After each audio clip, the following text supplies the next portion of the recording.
S'avance. Tir! Oh my stars, Cole Caulfield ties it. He's in. He's gone! Oh my! Delmanov!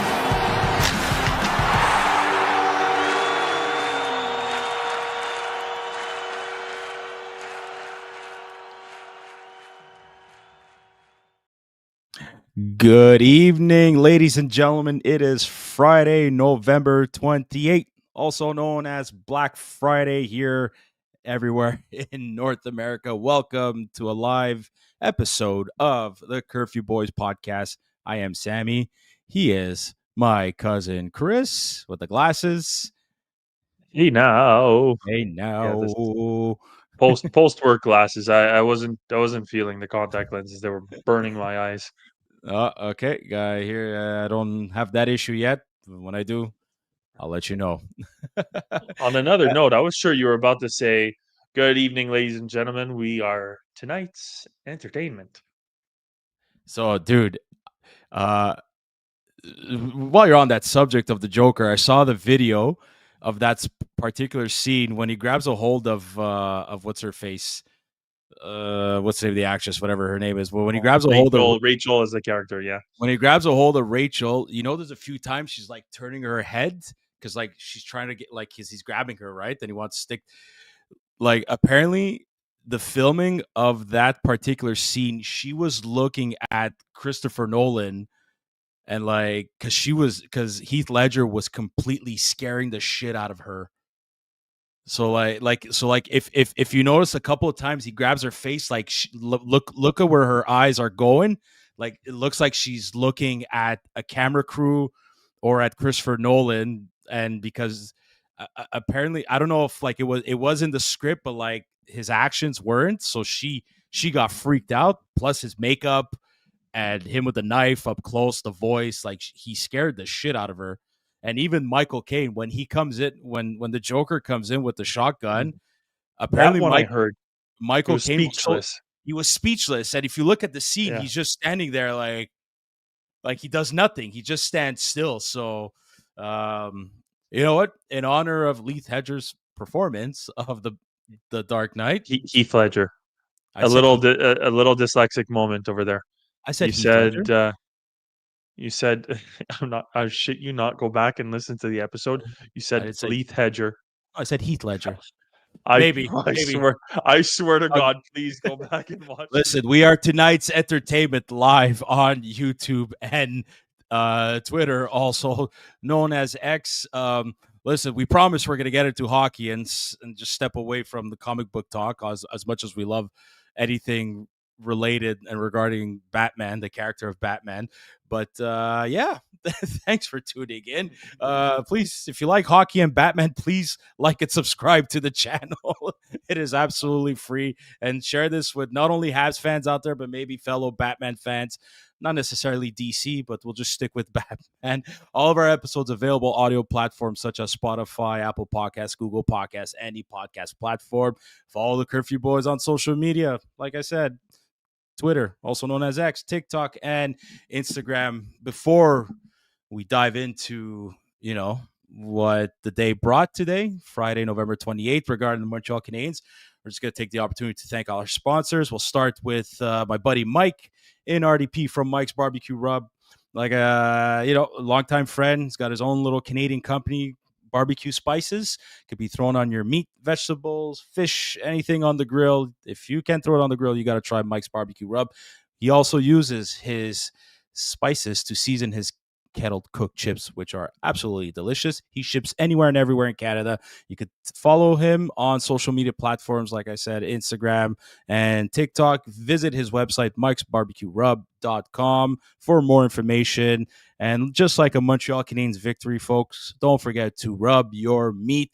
This episode also sponsored by Habs Cave, our boy Sue Neal with the greatest man cave for every Habs fan out there. Great content regarding Montreal Canadiens memorabilia, including apparently now it's a Peter Svoboda Stanley Cup ring. They had Paul DiPietro in his basement. Check out his page, Habs Cave, on Instagram and TikTok. Give him some love. He's a great guy and great member of the Montreal Canadiens community. And last but not least, Les Délices Lafrenière, some of the best pastries, cakes, cannolis in Montreal, especially Zeppeli, in the month of March during the very famous San Giuseppe holiday for the Italians out there. 6 locations, including Rosemere, Brossard, St. Julie, Montreal, West, Pointe Claire, and our hometown of St. Leonard. Visit lesdeliceslafrenière.com. They are simply delicious, simplement délicieux. Happy Thanksgiving to our American followers. Hope you guys took the time to sit down with your loved ones. Be thankful for whatever reasons you have out there. Hope you enjoyed some awesome turkey, mashed potatoes. Maybe we Canadians, we do it too. Thanksgiving, man, turkey, mashed potatoes, gravy, stuffing. Anything else out there? Those are the big essentials. Those are the staples. I mean, I was just about to say, you got that. You can fill in the blanks with whatever else you like. Yeah, exactly that. So today was, I guess, somewhat of an afternoon game if you're out west. But for us, back at East, there was a 4 p.m. Eastern start against the Vegas Golden Knights.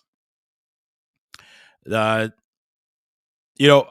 know the Vegas Golden Knights are like plagued with injury, especially with their goaltenders.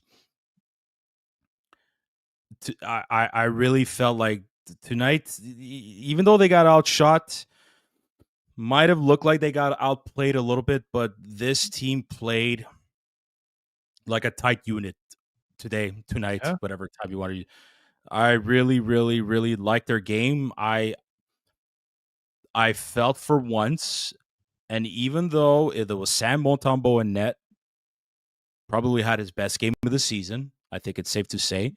And coincidentally, for some reason, it seems like when he plays in Vegas, he plays amazing. I don't know what it is, but it's 2 seasons in a row now where he kind of somewhat steals the show in Vegas. And key players played a key game, and that's a big 4-1 victory. That's another big 2 points on the road. Yeah. No, I from with what you're saying about Montembeault, I would go as far as saying I don't find that he stole the game, but it was one of the first games where I thought his positioning was, on point, and he didn't look too out of place. And he made the stops when he had to, and there was even one stop. I think his best stop of the game was kind of going cross crease, and just for the fact that he was, actually in position. Sorry, I'm wrestling the cat over here, but just the fact that he was in his respective position, the puck was stopped. And it was very similar to the one that Kapanen got robbed on, where Demidov passed it from the side of the net. And even the Vegas goaltending, although they've been riddled with injuries as well, he played a hell of a game. Like Caulfield, he did. Caulfield, the post robbed him a couple of times. Kapanen could have had a hat trick. Caulfield could have had a hat trick, and each ended up the game with 1 goal. So, great tight game, and very, very happy that the boys pulled through on that side of things. Caulfield was buzzing in that second period. I don't know how the hell he found an opening and was able to roof that practically on the goal line at that angle. It's all over social media, like NHL Twitter page, Spitting Chicklets Twitter page. Like everyone's freaking out about that. But then Mason McTavish scores a nice shootout goal and probably stole the show. But anyways, I thought Nick Suzuki had like ballsy in the sense like, yo, you're not gonna stop me, like winning physical battles like a few times to get Caulfield alone on a breakaway. I loved Suzuki's game tonight. Like it was he looked healthy tonight, did he not? Well, he looked like he was back to his usual self. But I think the last game against Utah, he looked healthy as well. I thought we were starting to see shades of it against Toronto last weekend before the road trip. Tonight, man, he looked like he was not getting pushed over. If anything, he looked like he was doing the pushing over. He looked like the Man, he was a rock. The Rock. He was a rock out there. Dinks. Yeah, no, he didn't budge. He didn't budge, man. He won puck battles like a freight train almost. It was great to see. It's great to see from your captain. Oliver Kapanen, man, wow, he could have had a 2-goal game or maybe even more. He got robbed twice on the same shift. I was certain the second time around he was going to Yeah. roof it. Yeah. Glove saved, but I mean, I'm actually really starting to love the top 2 lines right now. And Slav train, you're saying? The Slav carrying the puck train? dude, I think you Or nailed it. I think you nailed it on the head with that statement that it's possible that Marty wants to see what Slav can do with the puck in the neutral zone and not just forecheck and try to win puck battles yes, opening space for Caulfield and Suzuki worked very well up until this point. But there's some sort of I think there's just some sort of confidence level that Kapanen and Demidov have taken since he's got on a line with them. And we weren't so sure about Bolduc, but he opened the floodgates. Well, especially against Utah. I mean, he was outstanding, I found, and he was pretty good tonight too. Still picked up a goal and an assist.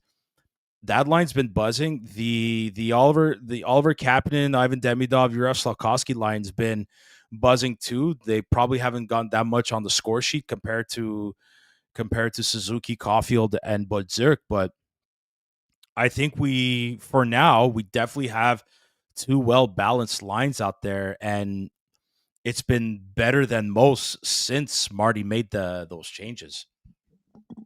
I'm in complete agreement. I really like Slav's game more and more and more. More people are noticing the way that he's carrying the puck and how imposing he can be when he does that. Oh yeah. And I think at the end of the day, we actually have, because of that, and I will say Slavkovsky is the driver. You can tell me whatever you want. You could say Kapanen is the extremely responsible defensive guy or whatever, but arguably Slav has been that. And you could say Demidov is driving the offense. But even if you look at goal number 1, what a pass from Slav! And now we have Oh my 2. God, yes. It was a Yes. fantastic pass by Slav, and Unreal. and Unreal. you have 2 very good offensive lines at the end of the Mhm. day. And for that reason, like I said, it was a hard pill to swallow, but at the end of the day, the way that it's developing, like the first game, you're like, okay, what the hell is this? What the hell is going on? Kind of a decision was this. But, he saw it through, and I think they saw something that was there, and I think it's definitely coming to fruition. And you also mentioned, I'm gonna forget like Slav for a second. I'm just gonna look at Bolduc. Like, I also find that the touches that he's making on the puck, he's making quicker drop passes or 1-2 passes, and it's opening up nicely. Look, at the end of the day, how many chances did Caulfield have, and even Oh my Suzuki in a God. certain? I would say it's more Yeah. Caulfield, but Balzic was right there. He had another Mhm. 2-point night after having a 3-point night. And so, you know, let's keep rolling. Let's see how it goes. I'm really, really, really liking what I have to see. And there's another guy talking about liking what we have to see. Game number 1 for Alexandre Texier. Yep. And Yep. seriously, man, that guy has some nice, uh, quick skating ability, good Yep. agility. And the one thing that I noticed, and I was so happy that the analysts kind of spoke about it after the game. He's great on the poke check, and Mhm. he has like great stick work all around. And apparently, he was one of the league leaders last year. So surprise, surprise, he was able to bring that in for the Canadians. But I really like the fit early on. I really like the fit early Mhm. on, and I'd actually Yep. like to see.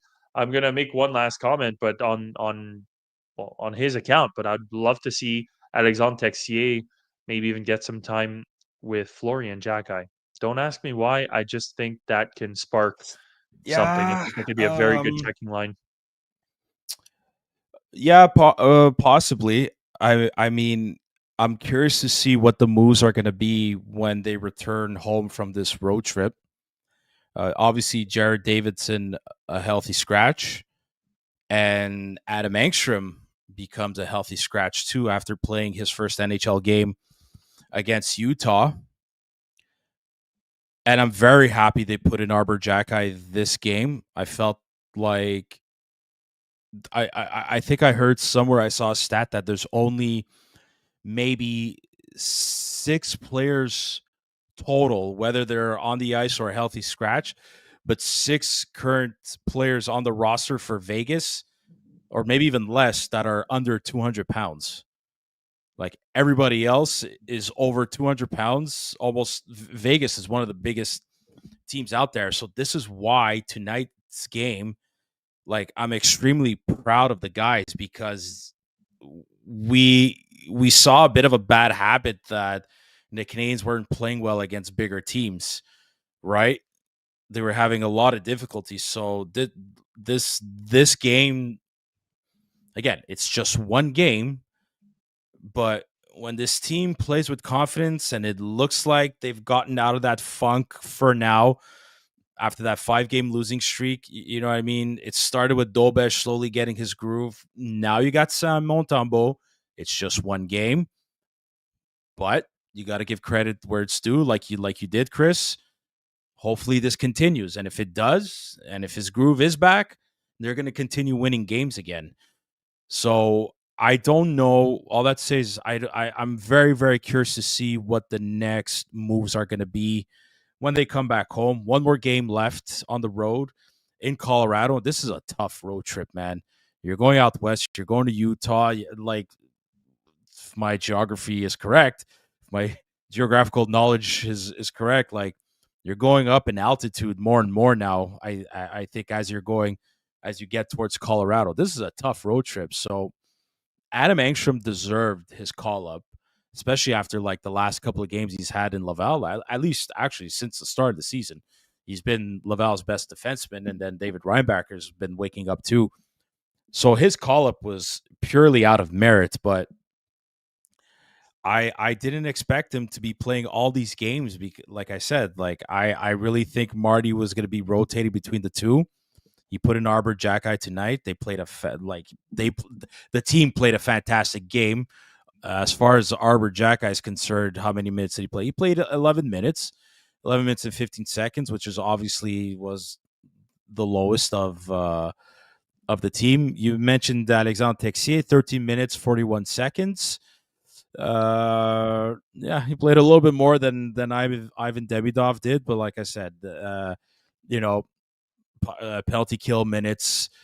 No, on the overall, man. Well, that play actually, that Texier finding Jake Evans goal was massive. That was a massive goal. Nail in the coffin. Nail in the coffin. Absolutely, without a doubt. And on that note, like, good on Jake Evans. Number one for, like, really, really good on Jake Evans for being able to do that. But I do want to go back. Like, I'm having a hard time still with some of the ice time decisions. Okay. I still struggle to see a guy like Joe Veleno, even though, again, I'm not going to be the one who's saying yank him from the roster and he doesn't have a spot and blah, blah, blah. Obviously, he has one of the worst plus minuses on the whole team. It's not ideal for him, but nevertheless, I fail to understand how Joe Veleno naturally gets more time than Ivan Demidov. I don't think Ivan Demidov is a guy that you have to protect. And at the end of the day, it's just to say, like, when you brought up the time sheet, so to say, of every single one of the players, I'm really, really, really struggling with that. I do want. I know Ivan Demidov. He got hit. He got a little bloody lip, but I mean, the kid is so good at hockey, and he learns so quickly. Just I don't want to see reduced minutes. Anyways, that's my tangent. Minute but I think well, right now the reason the reduced minutes are simply because Demidov's not on the first power play unit.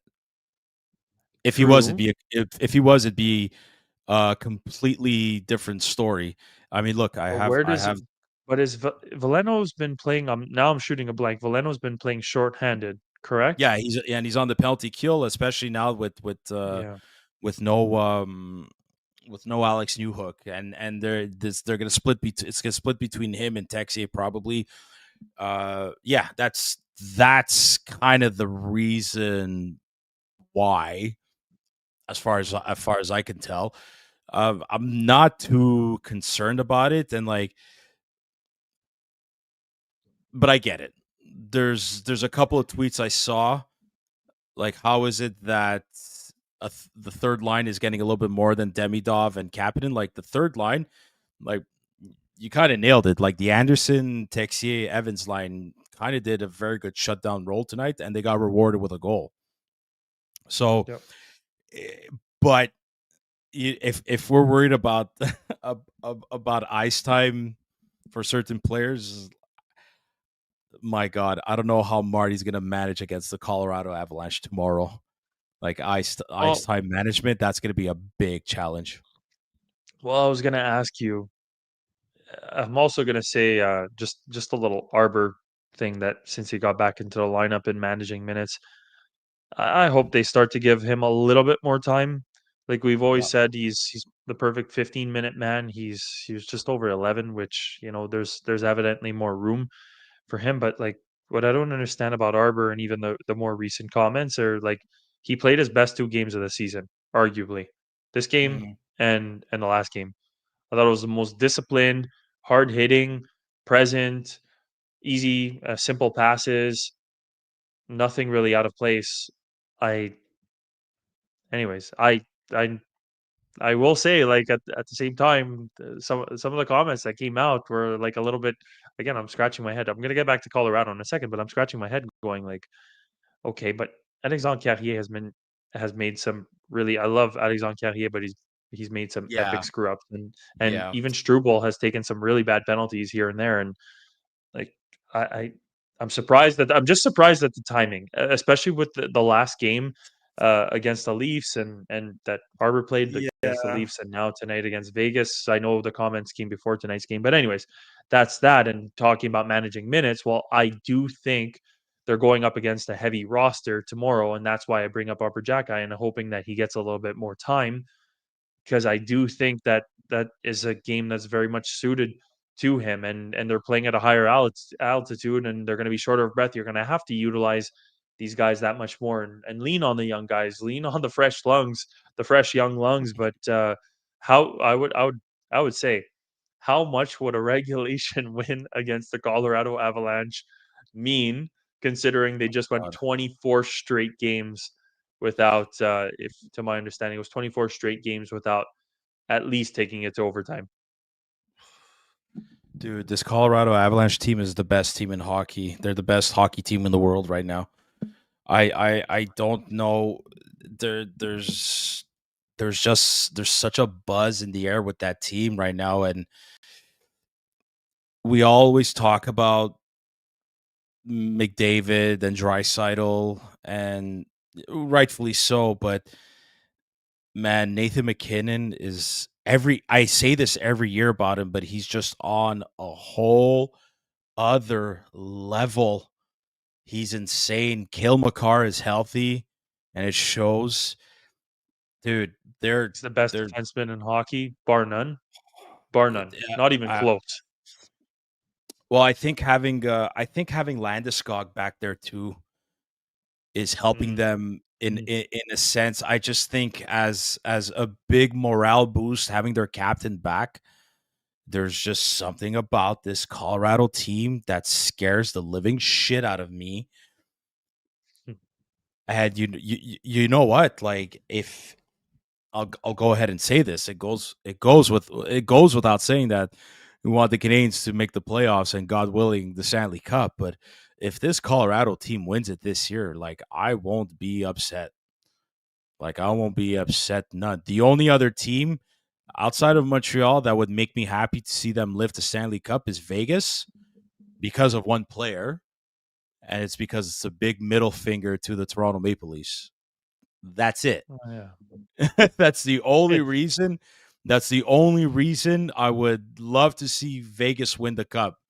Is so Mitchie boy can tell Toronto and its fan base over there a big F you. Thank you for running me out of my own town, my hometown, and I've achieved my dream of winning the Stanley Cup. I feel like there's always a spot in our episodes where we just gotta trash the Leafs and their fan bases a little bit. It Well, just comes natural to us. It's something. It's just that's I wouldn't know what to do if I caught it. I just no, do. but seriously, I thought Toronto was. I don't know if you saw the highlights. Like, I think Sportsnet and, well, not only Sportsnet, just about everybody, every hockey Mhm. related page was posting how Matthews deked Ovi, and Ovi was about to throw everything that he had and the kitchen sink at Austin Matthews to absolutely obliterate him against the boards. And I hate when Ovi does that, but I would love it to be against Austin Matthews. They went up 2-0. I'm like, oh shit, okay, Toronto's probably got this. I go check. I go check the scores. They lost 4-2. It was 2-0. They Yeah, I lost saw four to that two. too. Toronto's Yeah. Toronto's just So absolutely like derailing, and I've been loving every minute of it. Seriously, and like you said, Mitch Marner. Like, to tie it back to this game though, Mitch Marner too, had too two much to turkey. three moments where he was actually, like, I could actually notice him on the ice. I Mhm. did not think that he had a great game. I was actually surprised at how unimpactful he was, or Too much turkey. non-impactful. I think Vegas just had too much turkey, too much Thanksgiving turkey Thursday night. Um, no, I totally agree with you, Ed. But again, I think this Vegas team, when they're healthy, like they started dangerous. Actually, it's crazy to think that they were the best team in the NHL for a good part of October, and then Aiden Hill got hurt. They had that when your number one goalie falls, obviously it's never a good thing. And I'm looking at the rest of the score sheets around the league before we talk about Mike Matheson and the breaking news regarding him. 30 out of 32 teams playing tonight. Yep, yep. Amazing. Well, they're not going to compete with the NFL on Thanksgiving Day. They're not. Let's be honest here. American holiday and football, it's basically a religion like us over here with the Canadians. So obviously, the Lightning have been tearing it up. They beat Detroit, Rangers being the Bruins, which is good for us. We jumped 2 Dev, points in the standings just with that dude, alone, with Ottawa yeah, losing and Bruins losing, and we have games in hand. We have, I think, 3 games in hand, if I'm not mistaken, against the yep. Bruins. It's 20, so yeah, we're at close, though. 23. They finished 20. They have 26 games. We're a point ahead with 23 games played. Ottawa is 1 Mhm. point behind us with an extra game a game played. So they're at 24 games played. The only team that's really starting to pick it up, and they're on an absolute heater, like you said, Sam, the Tampa Bay Lightning. The Yeah, New Jersey Devils are flying too this yeah. season. Carolina is doing very, very well, and I'm looking. Washington is keeping up with their pace from last year. For sure, but those teams aren't in our division. Like I'm actually paying closer attention to the ones in our division. So Capitals being the Leafs is perfect for us. A big one for the Canadians again. Like Senators lose to the Blues in regulation. The Flames beat Florida. How the heck does that even happen? The Flames beat Florida 5-3. That's big for the Canadians. Devils beating the Sabres. It is the Sabres. Rangers being the Bruins, yeah. Tampa destroying the Red Wings, which were both in our division, so it is what it is. I know we were mentioning Colorado, how great they are, but like I think another reason why the Canadians really need to bring their A games because they lost in the shootout versus the Wild, and that put an end to like their 10-game winning streak or something like that. So the Canadians, they better be ready, man. They better be ready. But listen, Jakob Dobish in net every time he plays Colorado. It was just one time or two, whatever. He played well. And I don't know. Is it a coincidence? Monty played well last year against Vegas, comes back this season, wins. Dobish won last year against Colorado. I think it could happen again. I think sometimes if these We teams, were over. Sorry. Finish yeah, that thought, but I have I think to if these, throw. I think if these teams underestimate the Canadians, man, that's where they shoot themselves in the foot. But it's going to be tough. It's going to be a challenge. So was it not last year, right around this time, that we actually went over to Sunil's place to watch Canadians versus Colorado, and that was the game where Yeah, the little uh, the not red light, sonar, what the heck, the red the light red, was going off in advance yeah, before the goal, so we knew it was coming. And the Canadians had that great comeback, only to end up losing at the end of the day. But all that to yeah, say, in the shootout, yeah. tomorrow, I think Sunil's got another fundraiser No, watch party. he had to postpone Postponed it. it. Yeah, well, I, because of I'm. the stupid bridge over here in this area, it's It's closed closed. tomorrow. Yeah, yeah. Oh, I didn't know that. Okay, Eh, well, we're gonna have to have a discussion after this episode, but to continue on, just to say this much too. Um, Tomorrow, Colorado will be wearing the Quebec Nordiques shirt. I forgot about that. It's Yeah, it's gonna be true. Montreal, Quebec Nordiques. You Oh, talk about a game to see. tabarnak. Oh yeah. Oh yeah. Oh, and it's on a Saturday, not on a Friday. The Good Friday Le massacre, Vendredi whatever. Saint. Yeah, the Friday, Le Vendredi Saint Good Sacrament. Friday brawl. Yeah. Oh my god, So dude! Wow. tomorrow's gonna be just a fun one aesthetically to see, but it's a great test. And to to kind of loop it in again with tonight. I was going into this game, the future wife going, what do you think? What do you think about this game? How does it look? And I go, buckle up. I don't know what to expect, but this has a higher probability of being a rougher game and for them to lose. And man, did they ever perform? And that's typical of Canadians. Every single time that we play top tier teams, they bring their A game. So tomorrow, I think tomorrow, out of all the tests that they could possibly have in the NHL and the symbolism with them wearing the Quebec Nordiques jersey, I don't think there's a better game that we could have asked for. It's going to be picture perfect. I totally agree. This game, though, the difference was to me the second period. They dominated the second period. Maybe not Yeah. dominated, but like, man, for a good part of the second period, they were in their zone. They were buzzing. Caulfield, like I said, I don't know how many he could have had. He could have had that hat trick in the second period. Oh, guys played very very well in the second period. That was the difference.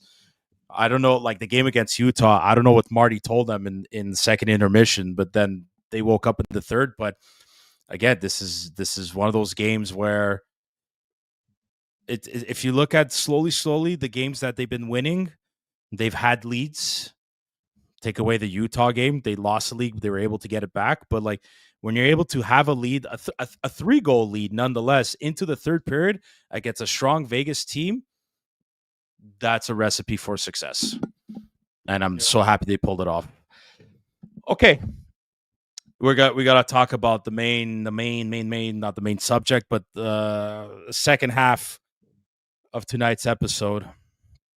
Mike Matheson signs a 5-year extension. Chris, are you okay there?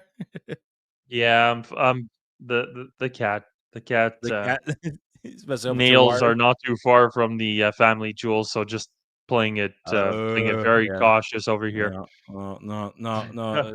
Get him away He from he found get him away from the uh, jingle bells. So he found the yeah.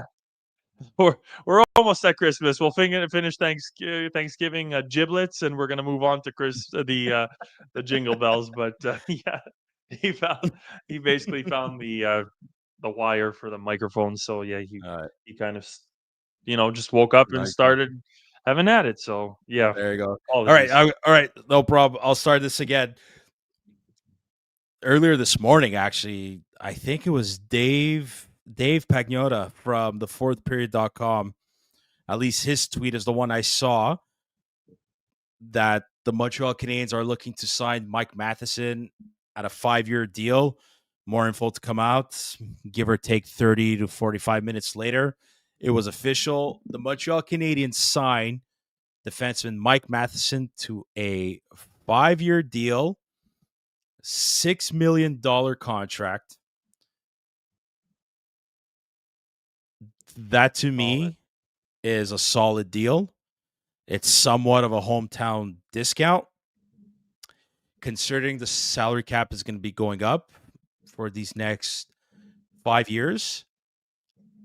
Considering it's only 1.125 more on the cap hit than what he's making right now. Currently, his cap hit is 4.8.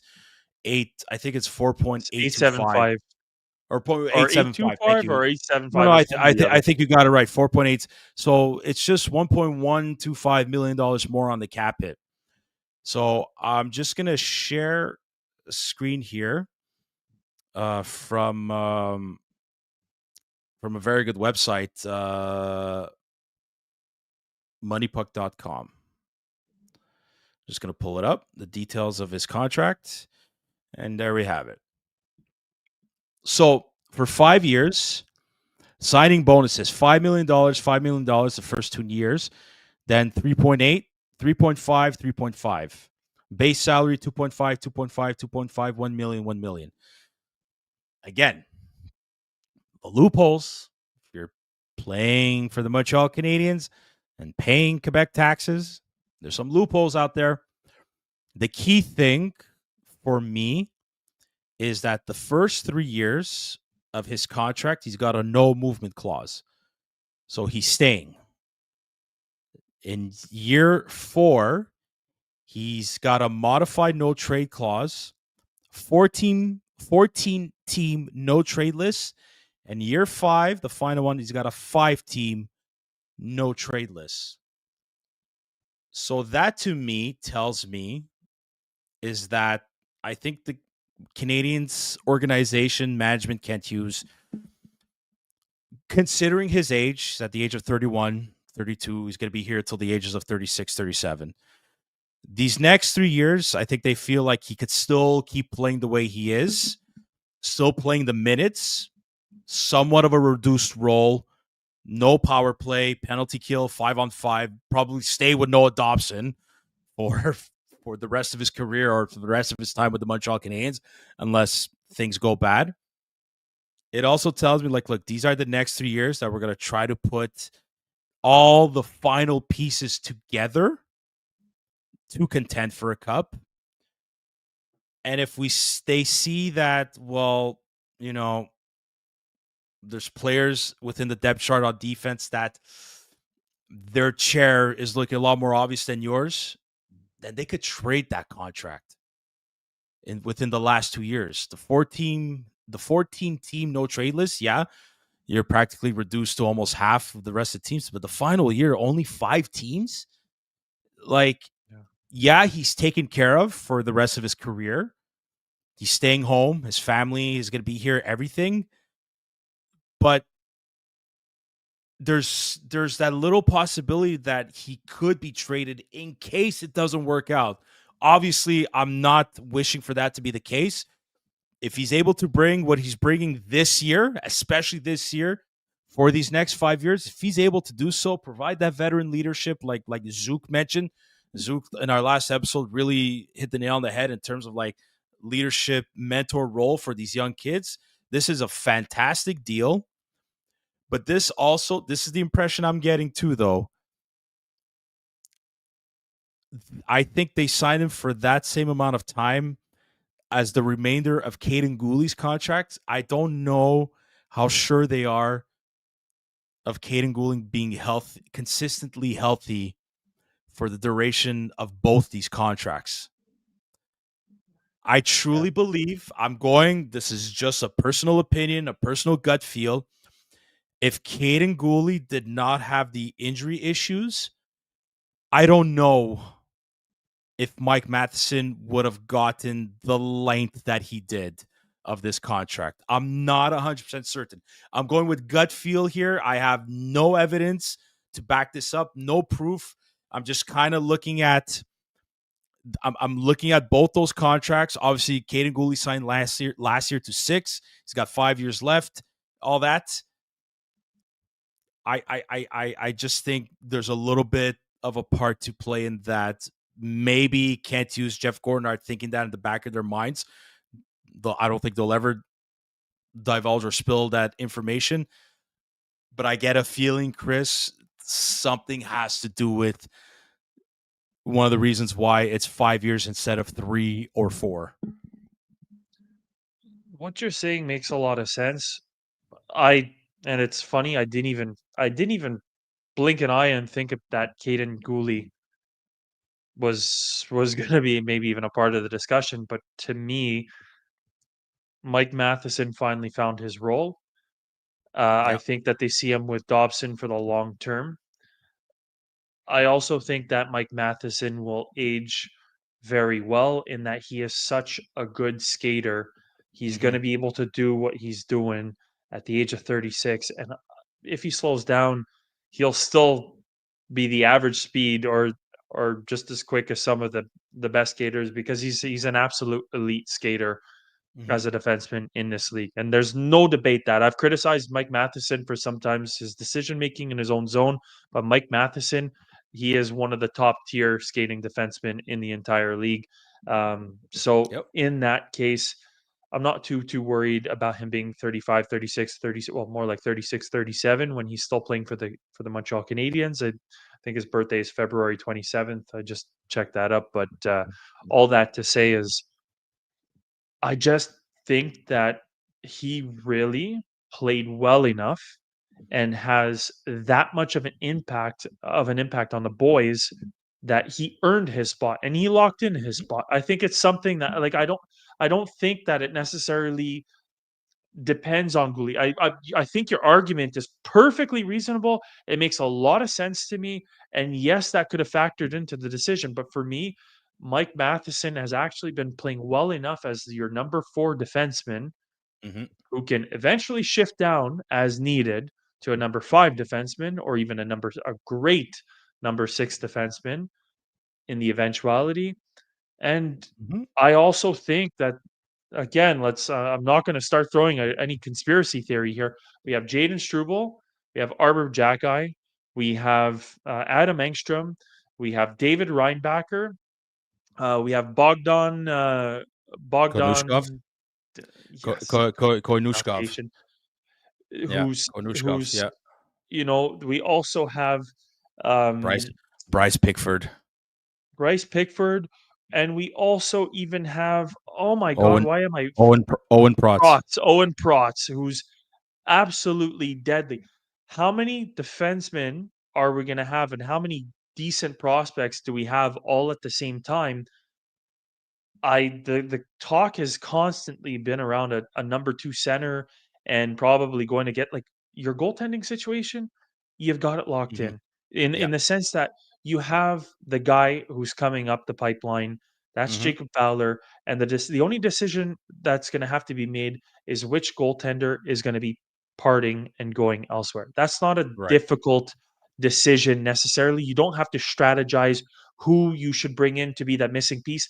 They don't have any missing pieces. Same thing on defense. I don't think they have any missing pieces officially. And today was the statement that Mike Matheson will be one of those 4 pillars on the back end we want. And I will be the first to say, even at the beginning of the season, I thought Mike Matheson, I think we all said it. He's going to have reduced time. He's probably going to be looking better, but he has looked so good, especially with Noah Dobson, that Mm-hmm. I think it's fair to say he really did earn his spot. Does he Yeah. like again? Is he our number 1 defenseman? Is he Lane Hudson? No. Is he Noah Dobson? No. Is he Caden Gooley? No. But does he bring a stability, veteran presence that we don't have? Absolutely. And he brings that skating, he brings that 3-on-3 hockey, which is actually more important that we give credit for. We go get those extra points often, and he plays a big part in playing overtime minutes. But all this to say is everything is lining up and finally coming to fruition where we're saying, you know who the top 4 are. You're going to be battling it out. And Mm-hmm. by the way, all the other 31 teams, you know what we have too. have your pick. Go shopping. Give us an offer that we can't refuse. But I really do not want to see Arbor Jackeye move, especially um, Yeah. if we're going to have Florian Jackeye, and that's why I always say like I think Arbor is going to be a sixth/seventh defenseman, and he's going to be locked in because I do think his brother is going to be that Nick Bobrov unicorn player as he called him, and I Yeah. think that they're going to want to make sure that Florian is happy, and that means that his brother is going to be sticking around, and I still do think Arbor is going to have a spot on this team, but between Struble, between Protz, between Reinbacher, between Engstrom, between uh, between all these guys, have your pick. You've got some A quality prospects coming through the pipeline, and now it's going to be time to go bolster that second line center because that's really the only area that we haven't truly figured out. And I don't care what anybody says. It's not nearly as much of a challenge to find a solid bottom six players that you want to slot in if they have to bring toughness, if they have to bring grit, if they have to bring in checking, if they have to bring in face off specialists. It really doesn't matter. Those guys are easy to identify and they're usually not as costly, whether it be, usually those guys are the guys that you're going to get for draft picks at the end of Hmm. the year. You might have to give in a prospect, a B level prospect at the very most. So those guys, it's the bottom six. I'm not worried about. It is that second line center, and the Canadians, as far as I'm concerned, just planted a big sign right on the front of Avenue des Canadiens in Montreal, right outside of the Bell Center, and for the loves of it, for the like of it, right outside of Complexe Sportif CN, as well to say, not a fire sale, but have your pick. These are the guys who are available for you. Oh no, the depth chart is definitely there on defense, and it's been there for a long time. Uh, Obviously, the major concern was like the overload of left-handed defensemen, and I think we were all certain that like once Mike Matheson is gone, okay, well this opens up the room for now you can really have your Caden Gooley, your Lane Hudson, and then just decide between Arbor and Jaden Struble as like the bottom pairing on the left side. But now that Matheson stays, it opens up a question. Well, at some point, somebody somewhere is gonna have to go. Maybe now all these young defensemen we named, like we named the Owen Protz and the Adam Engstroms. Like Owen Protz is gonna go pro at the end of this coming season. Adam Engstrom's still gonna be around. David Reinbacher, the saving grace for him is that he's a right-handed shooter. I mentioned Pickford. He's a right-handed shooter too, who for some reason, I can see him when his time comes and he's ready. I could see him maybe being a third pair defenseman, playing a similar style to Alexandre Carrier, maybe with that has a little bit more offense in his game, especially that he's a bit of a late bloomer. He's kind of like one of the older guys in the WHL in the West Coast Hockey League, Junior League. But no, that's I couldn't agree more. But this solidifies once again your defense. If you look at the way Kent Hughes solidify practically his top six, or okay, let's start with the forwards. In Caulfield, Suzuki, Slavkovsky.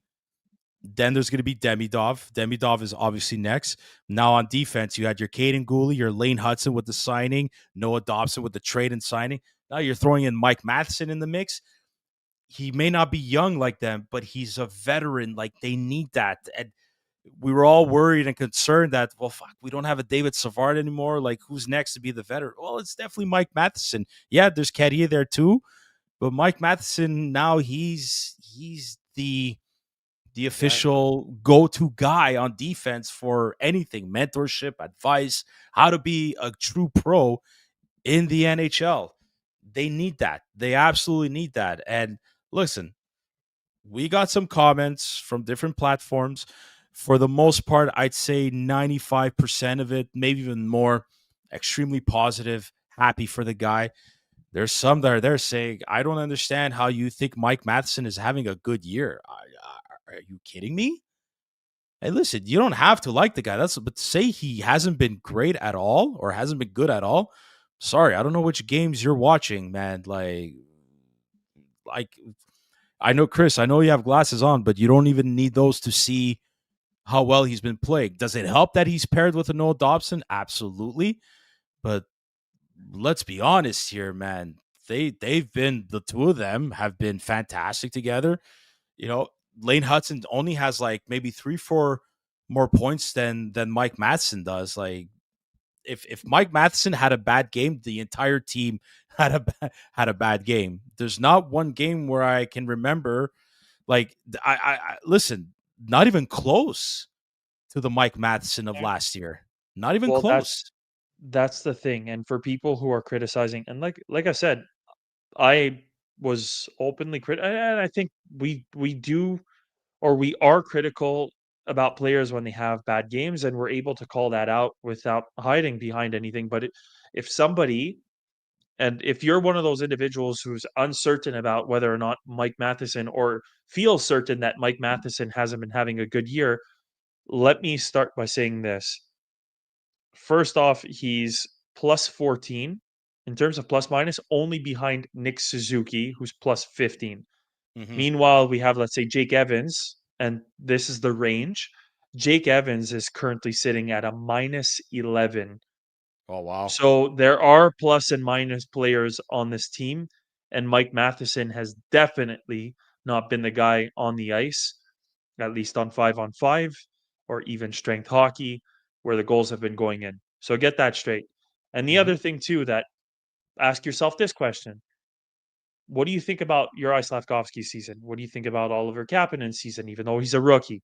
What do you think about Zachary Boldzik's season? Um, if you do think those forwards, and where are you going with this? If you do think that those forwards are having good seasons, just to let you know, Mike Matheson has 3 more points than the guy out of those 3 with the most points. That being said, Juraj Slafkovsky has 12 points, Mike Matheson has 15. Yep. So if you think that Mike Matheson is not contributing, he's on the ice for all the goals, he just plays a lot of hockey. He still plays on average like a 23 to 25 minutes a night. He's bound to make certain mistakes, but on the whole, if you look at the balance, like he's really, really, really far on the right side of that line. And so if you have any doubt as to whether or not he fits and whether or not he's doing a good job, please respectfully double check. Maybe Well, maybe just double check for a moment there. we call it the eye test for a reason. Plus minus, out of all defensemen in the league, Mike Matheson is tied for 6th behind Alexander Nikishin, Matt Roy, Jacob Churkin, Devon Taves, and Cale Makar.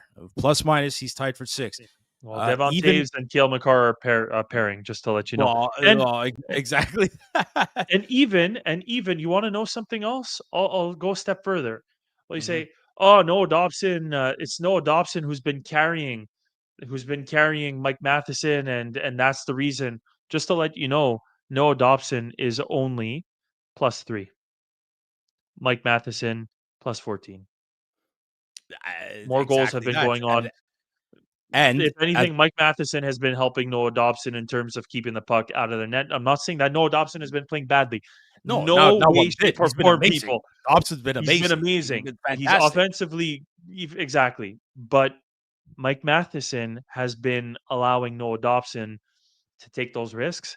And more likely than not, when Noah Dobson has been on the ice with another defenseman and has, gone up the ice, he hasn't had somebody like Mike Matheson who could get back, who could cover him, and who'd be as defensively responsible. So Mhm. seriously, that's a great pairing.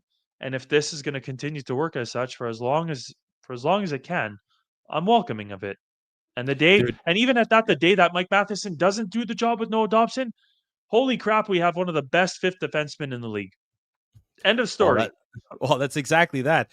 Even strength points, Mike Matheson is ranked number 10 at 15 even strength points, which he has 15 points. There you go. All of his points came even strength, tied with Morgan Riley, who makes more money than Mike Matheson and is a number 1 defenseman for the Toronto Maple Leafs.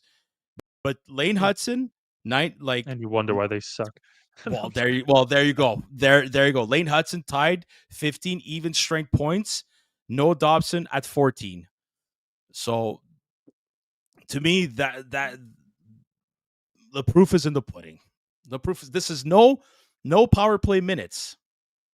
No power play minutes. And he's within the top 25 points as a defenseman in the NHL. Excuse me. Yeah. Getting the hiccups here. Lindholm, Slavin. That's a mic drop. That's a mic drop moment right there. Which you just said. But I just did my due diligence real quick, and then we could wrap it up. But defensemen like Lindholm, okay, Jacob Slavin was fantastic defensively. Yeah. Shea Theodore, Morgan Riley, Gavrikov, Brady Shea. I don't know if I'm missing it. Are all making more than Mike Matheson, and they're around the same age, the ages of 30, 31, 32. Like, call me biased. Besides defensively, Slavin is a beast. All these teams, the Bruins, Carolina, maybe even Vegas, they're all wishing right now that these defensemen had a Mike Matheson contract. Absolutely. And that's it. Yeah. Yeah. If look, you said it earlier in the episode, and I just want to say my piece on this. Yes, are there days that are there moments? Sorry, days. It hasn't even been hours since he's been signed, but are there going to be days where we're going to say, "Oof, this contract is a little long"? Probably. I wish it would have been a 3 to 4 year deal, but again, cap going up. I think that's a very fair deal to the player, and we'll see what comes of it. 1,000%. Hey, and he started the play on Jake Evans' goal, by the way, where he pickpocketed Mitch Marner, made him look like a fool, found Texier. Texier finds Evans. Evan gets that third goal. That was probably the most important goal of the game. And that's it. Like I said, man, Mike Matheson and the defenseman, man, it was almost as though, or the team on the whole, really. I thought there were a few standout battles. I really thought that Mike Matheson was really after Mitch Marner in terms of keeping up with him for skating. But I also thought that, and it was a one-sided battle, the second one that I'm about to say. But Nick Suzuki against Mark Stone, I felt those the captains that were going at it, and man. Like like you had Suzuki got the stick up and hit Stone in the eye, but like that was because Stone latched on and Suzuki was going to fly by him. Like, absolutely fly by him. Well, secretly what they're trying to do, right? Those two. That it's the battle for their respective roster spot. They play the same type of role for Team Canada. There you go. Nailed it. Suzuki. Yeah, but Mark Stone got the only fucking goal, which he was all alone there. And like I felt Jake Evans should have had him because you had Dobson and Matheson along the boards with a puck battle, and you had the three forwards kind of completely forgetting Mark Stone in the back. But it's okay. Yeah, with 4 minutes left, like it was okay. You wish Sam Montembeault would have gotten that shutout, but it's okay. At the end of the day, they come out with 2 big points in Vegas. So far, 4 out of 6 points right now. And we'll see what happens tomorrow against the Colorado Avalanche. I think it's a 3:00 start, 3:30 start? 3:00 start. 3:00 start. Oh, well, yeah. 3 p.m. and puck drop figure for 3:10. But attach that one. Yeah, attach the Nastsuk, the Tabarnak, because that's gonna be a blast from the past type feel. And man, if it gets rough, even like honestly, I'm really excited about tomorrow's game. And just like I said, just to see that on the ice, just to forget for a moment, cover the scoreboard, put a piece of tape if you have to on your TV. But I'm excited. I'm excited to see how that pans out for sure. Quebec versus Montreal tomorrow. There we go. All right. Well, I guess we'll call it a wrap, ladies and gentlemen. Once again, thanks for tuning in to this live episode of the Curfew Boys Podcast, YouTube and Twitter, also known as X. Please, once again, give us a follow, subscribe to our channels, absolutely free, and share this with your fellow Montreal Canadiens friends near and far. All episodes available on audio platforms such as Apple Podcasts, Spotify, Google Podcasts, any podcast platform out there. You can follow the Curfew Boys on our social media pages such as Instagram, Twitter, and TikTok. A big thank you once again to our sponsors, Les Délices Lafrenière Habs Cave, and Mike's Barbecue Rub. Chris. 4-1. Goals off field. Slavkovsky, Jake Evans, and Zachary Budzik. Appreciate the time, everybody. Hope you all have a good night. Let's go, Rob. We'll talk to you guys soon. Until then, bye now. Bye now. Good night. Dynasty.